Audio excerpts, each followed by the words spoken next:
Ուկրաինայի նախագահ Վոլոդիմիր Զելենսկին լրագրողների հետ զրույցում մանրամասներ է հայտնել արդեն 2 ամիս քննարկվող խաղաղության ծրագրից։ Ըստ Զելենսկու պլանի 20 կետերը պարունակում են հղումներ նաև այլ հնարավոր փաստաթղթերից։ Ռադար Արմենիայի հետ զրույցում քաղաքագետ դեմոկրատական այլընտրանք կուսակցության ղեկավար Սուրեն Սուրենյանցը ընդգծեց, որ այդ 20 կետը արմատապես տարբեր է այն 28 կետից, որ ռուսները եւ ամերիկացիներն էին ներկայացրել։ Այս 20 կետանոց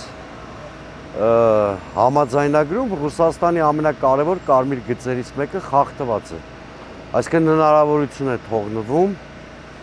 Ուկրաինային, ՆԱՏՕ-ին Ուկրաինայի անդամակցության համար։ Ճիշտ է, դա տեսական մակարդակում է թողնվում, բայց այնուամենայնիվ դա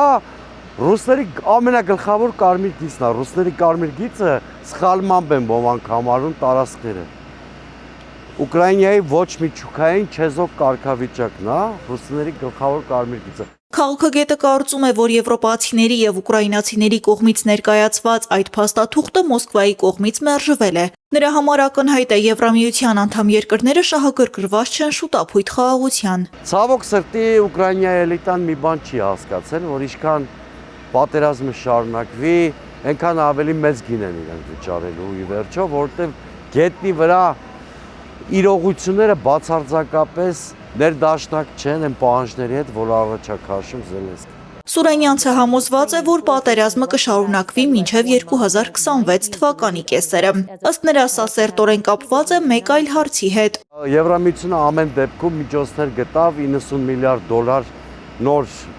աջակցության ծրագիր Ուկրաինայի համար իրականացնելու համար, սա նշանակում է Ուկրաինան բանկրոտի չի ենթարկվելու եւ շոր ռեսուրսներ ունենալու է պատերազմը շարունակելու։ Քաղաքագետը շեշտեց, պատերազմներն ավարտվում են այն ժամանակ, երբ կողմերից մեկը ռեսուրս չի ունենում շարունակելու համար։ Տվյալ պարագայում Ուկրաինան շատ ծանր վիճակում է գտնվում ու իրան ոչինչ չի փրկելու գլոբալ առումով, որտեղ իր գլխավոր խնդիրը լուծելի չի։ Դա մարդուժի բացակայությունն է։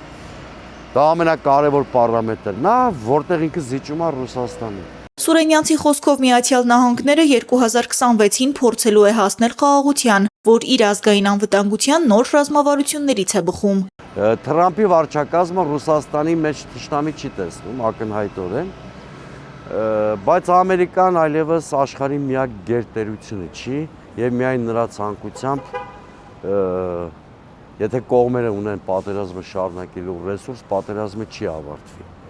Ամերիկայի Միացյալ Նահանգները այնուամենայնիվ շարունակելու են այդ ջանքերը։ Քաղաքագետը կարծում է, մինչև պատերազմի ավարտ մի փուլ է առաջանալու, երբ Թրամփը ետ է քաշվելու, եւ Ռուսաստանի նկատմամբ կշարունակվեն պատժամիջոցները, իսկ Ուկրաինայի աջակցությունը կդադարեցվի։